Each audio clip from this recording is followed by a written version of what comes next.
এই শুক্রবার দিবাগত রাত আনুমানিক 2টা হঠাৎ ঘরে অন্ধকার হয়ে গেছে। আমার ছোট ভাইয়ের বউ চিৎকার মারছে, আমি সাজে ছিলাম, আমি আসছি।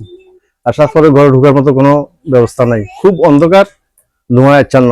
আমরা আগুন আমরা পরে দেখছি, তখন ধোঁয়ার জন্য আমরা পুরো বাড়িটাই অন্ধকার হয়ে গেছে। আমরা ঘরে যারা আছে এদেরকে উদ্ধার করতে খুব কষ্ট হয়েছে। এখানে আমার বৃদ্ধ আম্মা ছিল, আমার ভাতিজা ছিল, ফের এই আম্মা ছিল। আমরা খুব কষ্ট করি তাদেরকে বাইর করে নিয়েছি। বাইর করে নেওয়ার পরে আমরা যখন আগুন দেখতেছি না, পুরো বাড়ি ধোঁয়া আচ্ছন্ন, আমরা তখন হতাশ হয়ে রাস্তা দিয়ে এদিক দিয়ে ঢোকা সম্ভব হচ্ছে না। আমরা রাস্তা দিয়ে বাইরে দেখি ওই ঘরের আগ্নিকোণায় একটা জানালা আছে, জানালাতে 4টা ফাট, 4টা ফাটিতে 3টা ফাট বন্ধ, একটা ফাট খোলা আছে। ওই ফাটে দেখা যায় রুমে আগুন জ্বলতেছে।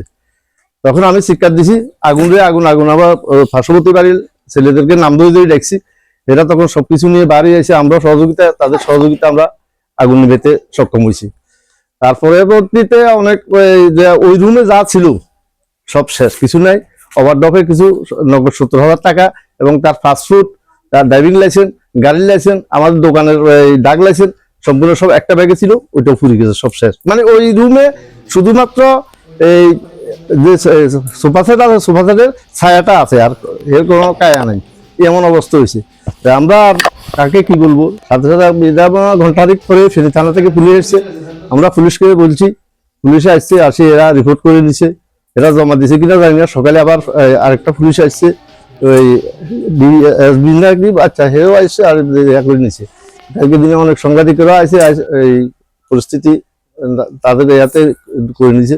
আমরা আর এটা নিয়ে আর বাড়াবাড়ি করার কিছু নাই। কাকে আমরা কারো রাতে 2টা আমরা কাউকে দেখিও নাই এবং কাউকে আমরা সন্দেহ করতেছি না।